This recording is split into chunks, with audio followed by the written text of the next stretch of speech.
Hey everybody, this is a real quick video in case you have Bang & Olufsen BEOPLAY E6 Motion wireless earphones and you need to do a hard reset to the factory default settings on it.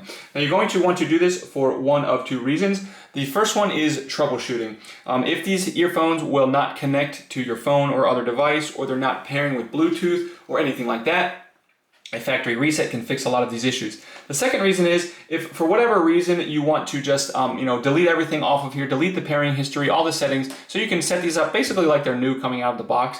This will go ahead and do that for you. So it's really easy to do. All you need to do is, first of all, make sure you have a decent charge on these earphones and make sure they are turned on. And once they're turned on with a decent charge, we're just going to come in and press and hold the volume down and volume up buttons, these two buttons on the extremities of this area here. Just press and hold them for about 10 seconds. And basically you're just going to, while you're holding them, you're just going to watch the LED indicator. And when it starts flashing red, that means that the reset has been completed. Then we can let go of these two buttons. And now these earphones are ready to basically be set up as a new set of earbuds. You can delete the old pairing off of your phone and pair them again anew.